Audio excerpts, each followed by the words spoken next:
a sallah ta cika, sallata ta cika.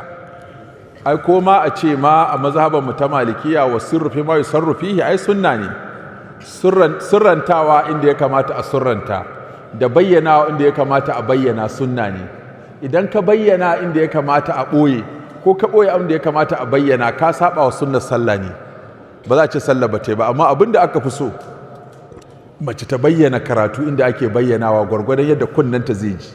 Adna mafi karancin bayyana abu shine kunnen ka ji.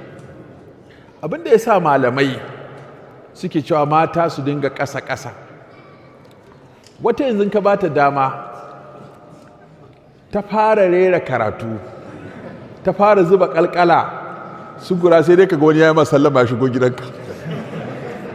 Su Allah ya ba su zaƙin murya da daɗin murya kuma suna iya rangwada ta yadda suke so. To shi yasa malamai suka ce saboda hadisin da ya ce at-tasfiqu lin-nisa wat-tasbihu lir-rijal, sai suka ɗauki wannan a matsayin ƙa'ida cewa subhanallah in abu ya taso a sallah a ce subhanallah subhanallah, wannan maza za su dinga yi, su kuma mata sai su yi tafi rap rap rap. To an wani abu ya taso a sallah kenan, suka ce saboda so ake mace ta dinga ƙasa da muryarta.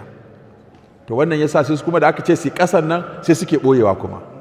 So da haka kamata yi mace ta bayyana karatu inda ake bayyanawa daidai gwargwadon yadda kunnanta zai ji, ta kuma sirrantawa gwargwadon yadda harshenta yana motsi ko bakinta yana motsi. Wannan shine mafi karanci.